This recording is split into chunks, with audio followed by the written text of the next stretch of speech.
kepada yang terhormat para wakil rakyat di DPR dan DPRD, serta seluruh rakyat Indonesia. Saya banyak mendapat masukan dari pemirsa. Katanya, jangan cuma kirim video ke presiden, karena percuma nggak akan didengar. Terima kasih atas masukan-masukan pemirsa. Mulai episode ini, serial video kami tujukan kepada para wakil rakyat dan seluruh rakyat Indonesia, juga rakyat dunia yang menyaksikan channel FI 101 ini. Pada episode lalu, kita sudah bahas tentang utang Indonesia sebesar 6.000 triliun rupiah. Sebenarnya siapa yang kasih utang? Orang awam pasti ngiranya yang ngasih utang itu negara-negara maju. Yang ngasih utang itu pasti Amerika, atau Jepang, atau Cina. Bukan. Coba kita lihat data resmi. Negara Amerika itu utangnya 67 kali Indonesia. Negara Cina utangnya hampir 20 kali Indonesia. Jepang utangnya 35 kali Indonesia. Nggak usah lihat GDP, itu indikator palsu karena termasuk pendapatan perusahaan-perusahaan asing yang ada di negara tersebut. Saya lihat pemirsa kita juga banyak yang dari Malaysia. Halo pemirsa Malaysia, utang Anda 696 miliar ringgit atau sekitar 2.400 triliun rupiah. Dibagi 32 juta penduduk, tiap orang Malaysia utang hampir 22.000 ringgit atau sekitar 76 juta rupiah. Jadi, tiap ada orang Malaysia lahir, selamat datang di negara Malaysia. Kamu utang 22.000 ringgit atau 76 juta rupiah. Tiap bayi yang lahir langsung utang. Kita semua adalah korban dari kezoliman yang sama, nekolim, neokolonialisme dan imperialisme. You are a slave, Neo. Like everyone else, you were born into bondage. Born into a prison that you cannot smell or taste or touch.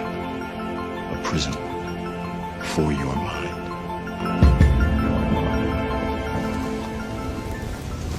Seluruh dunia utang pada para bankir elit 72,7 triliun dolar atau sekitar 1.033.000 triliun rupiah. 1.000 triliun itu disebut 1 kuadriliun.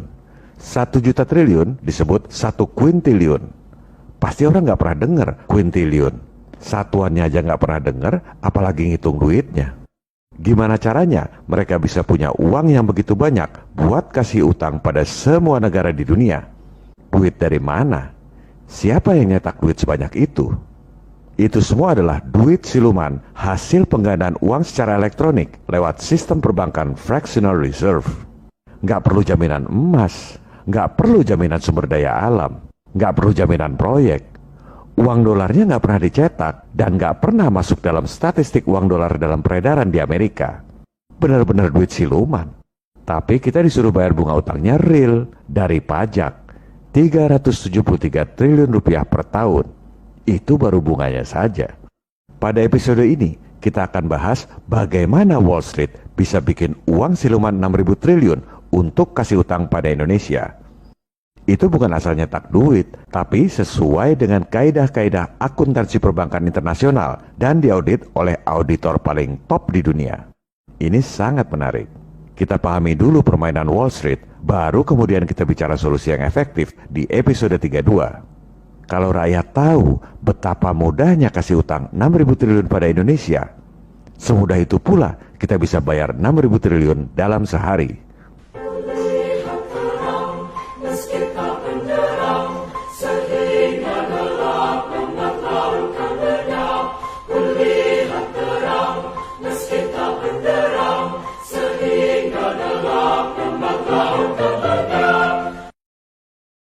Untuk pemirsa baru, kami ini bukan cebong, bukan kampret, bukan kadrun. Kami nggak cari nama atau popularitas. Oleh sebab itu, saya tidak memperkenalkan nama. You do have a name. My name is Gladiator.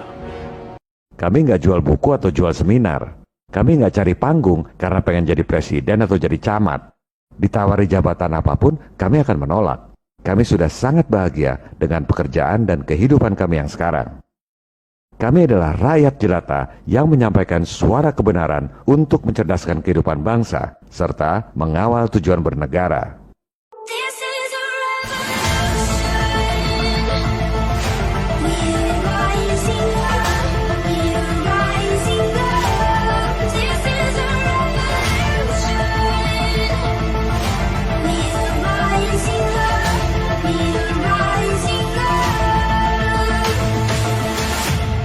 This is a revolution.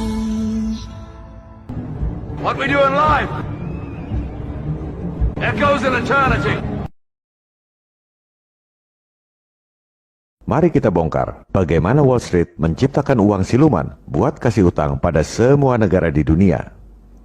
Ada dua cara untuk menciptakan uang siluman buat kasih utang. Lewat bank sentral atau lewat bank-bank komersial biasa. Kita bahas yang pertama dulu, menciptakan uang siluman lewat bank sentral.